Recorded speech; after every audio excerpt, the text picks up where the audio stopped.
Good evening, everyone. We're so glad that you're joining us for this video where we're going to be talking to Jackie Burskmeyer about her experiences as a missionary because this is the week of prayer for international missions. And so we hope all week long that you will join us as we're praying for missionaries all over the world and the work that they are doing. So we wanted to get this opportunity to get to talk to an actual missionary and hear about her experiences, to learn and grow and see hopefully how we can support missions more. And so Jackie, thank you so much for being here with us today. Thank you. It's great to be here. So tell me a little bit about, I know it's hard to overview multiple years in missionary experience, but tell me about where you served, how long you served, what you did on the field. Okay. I was actually appointed by the Foreign Mission Board. Okay. Back pre-International Mission Board in 1977. So a lot of years ago. Right. That's over 40 now. That's unbelievable. But I was appointed to go to Chile to serve as a children's minister. Wow. Because I'd been a school teacher for 4 years in the Hazelwood School District. Okay. And felt the Lord calling, actually since I was a GA early on, to missions, and was appointed or went to school. Then after 4 years of teaching, knew that it was time. Right. So I went to seminary, and at that time began more serious conversation with the Foreign Mission Board about that, and was appointed to Chile to go and serve as a children's promoter, which meant anything that has to do with children. Vacation Bible school, right. Sunday school promotion, whatever. And then ended up my time in Chile in Santiago, which that's capital, and a place that I said the whole 30 some odd years I was there, I'll go anywhere, Lord, but don't send me to the capital. Has 7 million people, smog, crazy drivers. Don't send me there, Lord. And in God's humor, He sent me there for my last 6 years in Chile. And I discovered, God can work here too. He can use me here too. Right. Spent my last years working in an office, but also working with ladies in craft classes and teaching Bible studies, and just also helping some of our short-term missionaries get into ministry without having the language, because it was difficult to get into ministry without Spanish, but I was able to kind of help them through that. And so it was a good feeling. That's awesome. And then retired in 2016. So, okay. So I've been back in the States just right at 5 years. Wow. So you said you've been back here since 2016, so I have. 5 years now, and you're settling back into American life. But or as much as maybe you can, but what's one thing you really miss out being on the mission field? Relationships. The people, I find here in the United States, people are busy all the time. They don't have time. If a Chilean was to come to your house and they're there for hours and hours. Right. I remember sharing with some new missionaries, I said, now, if you invite anybody to your house, please know they're not leaving as soon as you get up from the table if you invite them to a meal. And this one lady said, they happen to be Cuban Americans, and she said, oh, I understand, I'm Latin.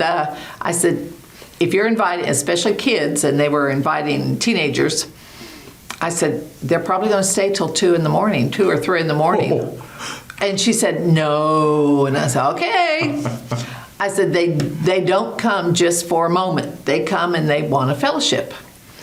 And so sure enough, the next day after they did that, she called, she said, I had to tell them to go home. I said, I told you, Chileans love, it's a relationship. Right. And you build relationships with them. And when you go to their house, you're going with the idea, if you're invited for Sunday dinner, that means you're also staying over for Sunday tea time. Right. Because we have tea time in Chile. And I said, nobody's in a hurry they're more concerned about let's talk than let's eat and leave. Right. And I miss that. So what's one thing you wish people knew about being a missionary, or maybe a misunderstanding that you think a lot of people have about the missionary life? A couple of things. One in particular is realizing missionaries are just people. We make mistakes. We do stupid things. We do good things. Right. We want to do good things, just like people here. Right. But I remember growing up and thinking about missionaries being put on pedestals. Oh, they're just so, Lottie Moonish. Well, I understand Lottie Moon had a few problems too. Right. And relationships, and we're just human people. Yeah. And everybody is capable of sharing the gospel. And if we can share the gospel, that means we're a missionary. And so what does the Lottie Moon Christmas Offering mean to IMB missionaries?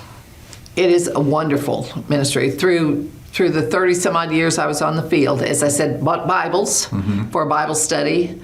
It supplied a car for me to travel in, and in the Patagonia, everything, you couldn't go anywhere in a day, that you had to, if you went somewhere, you were going to spend the night and then come back, because you could drive hours between sheep ranches and between towns. And so it provided a lot of transportation, hotel monies that we needed to have. It supplied materials to work with, housing, and more than anything, provided assistance in sharing materials with people, sharing the gospel, however that was shared. Besides giving to Lottie Moon, obviously that's a great way to support missionaries, and that's a big push that we'll be giving this week as our church. But how else can we support missionaries? Of course, the number one thing is prayer. We do need prayer. I think back about, in Chile, is kind of the earthquake capital of the world. Oh, really? We have more earthquakes than anybody else in the entire world. I did not know that when I went to Chile. That wasn't on the brochures when you signed up. It was not. And when I signed up, only information I really had was National Geographic. That was pre-Google. Right. That was pre-computers. Right. But in 1985, we had earthquakes all the time, little shakes.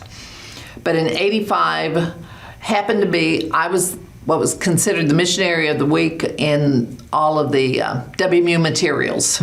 And so people were praying for me that whole weekend of my birthday. And on the Sunday, which was the day after my birthday, we had an 8.0 earthquake in the city of Viña del Mar. And I know people were praying on that day, because a lot of churches would have been praying for the missionary of the week on that occasion. And it made an enormous difference. I was calm about things. I remember walking from one room to the other, trying to walk, and it was like the floor was one of those fun houses, moving up and down. And then going out and being able to help people in the town. My house was thankfully built upon a good solid rock. And so there was very little damage to that. There was a little, but not much. But I knew people were praying, and it made all the difference in the world. But also people writing letters or emails now. In the beginning, everything, I got lots of mail. It was always exciting to go to the post office to get mail, but now it was like, who's going to write you today? Hardly anybody. Right. But they do get emails, and you never know when a missionary is having a bad day. And just an email saying, praying for you today, just lifts the spirits. Well, Jackie, I appreciate you giving us so much time today. My pleasure. And we are so happy that we get to be a partner with missionaries all over the world through things like Lottie Moon and through things like Week of Prayer. So thank you for sharing your heart with us and sharing your experience with us. My pleasure. Good. So I hope that this video has been a blessing to you, and I hope that you, especially during this week of prayer, will take some time and pray for our missionaries all over the world. And especially as Jackie shared, maybe find a way that you can write a letter to them, send an email to them. I'm sure the IMB would be happy to help you make that happen. And especially then this coming Sunday, we're going to have a special in-gathering for our Lottie Moon Christmas Offering. And I hope that you'll prayerfully consider what you may give to support the gospel being spread all over the world for missionaries like Jackie and so many others that are taking the gospel message near and far. Thank you for watching, and we'll see you Sunday.